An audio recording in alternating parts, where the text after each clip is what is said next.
Captain Dale Dye fought in the Vietnam War before retiring from the Marine Corps in 1984. He then went to work training actors for war films. And now Captain Dye is making a film of his own, and he's here this morning to tell us all about it. Good morning so much. Good morning. Thanks for sharing your audience with me. Well, I can't help but notice, we just mentioned that you were in the Marine Corps.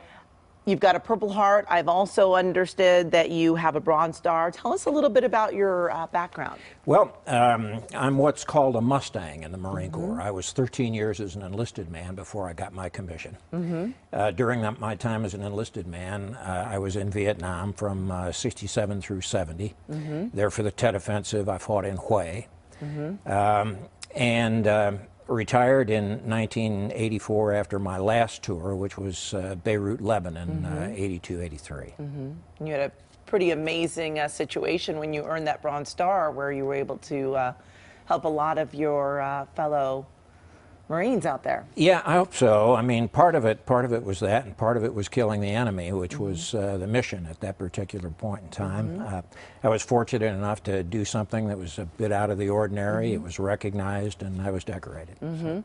And you have been so instrumental in making these war films look real, and they really do. You've been involved in a number of movies. Platoon, is that right? Tell us some of the others that you've been. Platoon, Saving Private Ryan, Band of Brothers, The Pacific, and I guess there's been about 50 others in which I've both served as a military advisor and as an actor sometimes.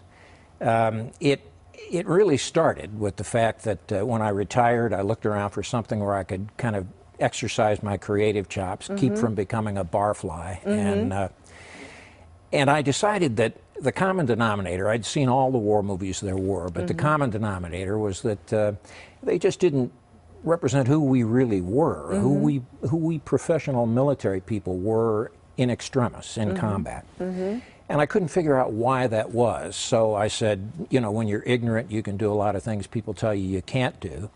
I came to Hollywood, did a little investigation, and said, you know, what's needed here is a system where actors are introduced to how we think, how we talk, how we relate to each other. In other words, rather than just doing the physical things, how do you carry the weapon, how do you wear the uniform, I wanted to get into their hearts and their minds and their guts and say, listen, this is who we are, and this is who you need to represent on screen.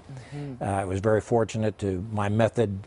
I don't know, some people call it Captain Stanislavski, but the point is my method of immersing actors in a training regimen that forces them to understand seemed to have worked very well. It sure has. It really comes across on the big screen so realistic. Well, thank you.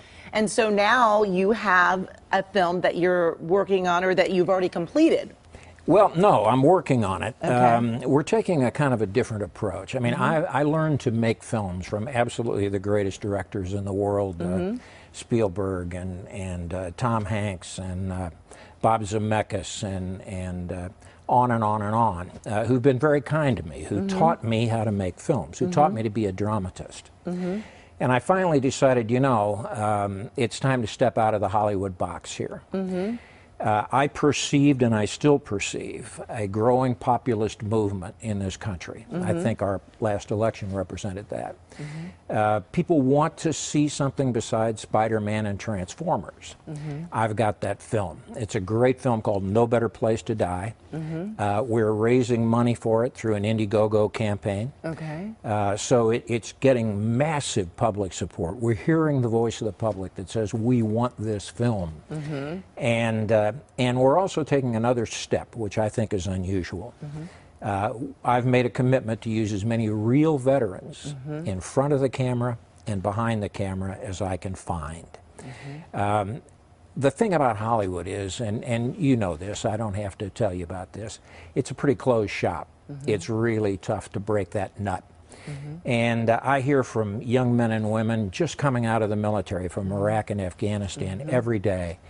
And they say, you know, how do we become you? How do we get involved in showbiz? And there is no answer, because showbiz really talks a great game, but frankly, I don't think the veterans get a shot. So what I've done is said, okay, look, I'm going to do this film. I'm going to do it the right way, made for military people, by military people, about military people, and I'm going to give you your shot. I'm going to put you in front of the camera. I'm going to put you behind the camera, wherever you fit. And that's created quite a firestorm. So we're still weathering that. Yes, but I mean, it's wonderful that you're helping so many vets, and we wish you the best of luck with the film. And thank you so much for coming in this morning. And of course, if you'd like more information about Captain Di's movie and how you can pitch in, go to kcal9.com and click Seen on TV.